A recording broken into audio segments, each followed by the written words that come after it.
Thank you very much.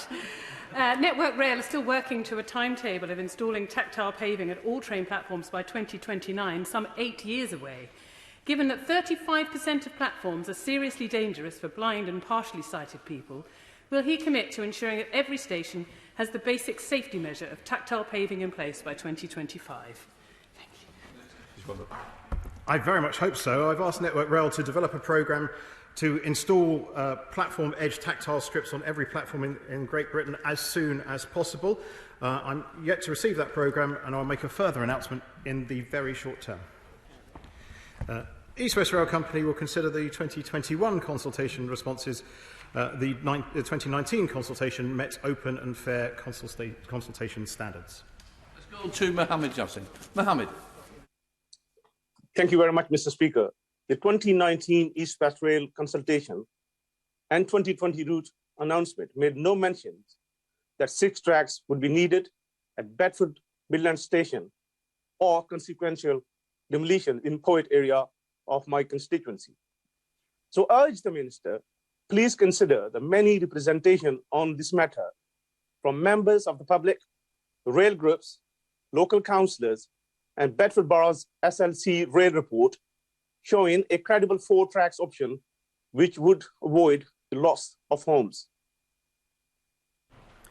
I can assure the honourable gentleman that this is actually a non-statutory consultation. It's a consultation where we really do want to listen to the opinions of people affected up and down or across the route of East West Rail, and will most certainly take into account his representations here today. Richard Foley.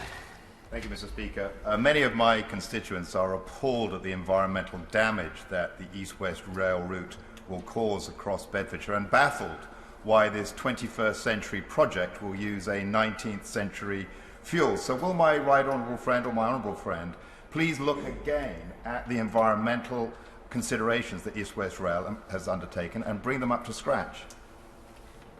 Minister. Can I thank my honourable friend for the pragmatic and dedicated campaign that he's running on behalf of his constituents and others about this issue. I know my honourable friend has encouraged his constituents to have their say in the recent consultation. I would thank him for that too. We are committed to decarbonising our railways, and East West Rail will continue to assess the potential environmental effects as part of the route alignment development work.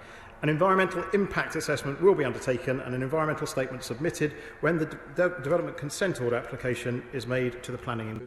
I thank the Minister for that answer. He knows that I'm firmly of the view that the transfer of South Eastern services to TfL is the best long-term means of guaranteeing passengers in my constituency the fast, frequent and high-quality metro-style rail services they desire. As we emerge from the coronavirus crisis, could I ask him what plans his department has to pick up and take forward the conversations that took place with TfL about the matter early last year, and will he meet with me in due course to discuss the future of the South Eastern franchise in more detail? Yeah, thank the honourable gentleman for his question, and I know his passion in this area.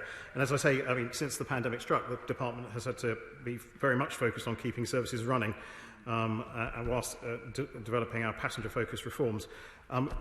As the Secretary of State just said, Great British Railways will be organised around regional divisions so that decisions are made closer to the places where the railways serve.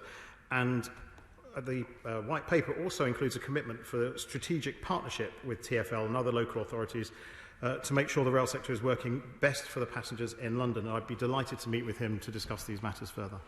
Substantive question to the Secretary.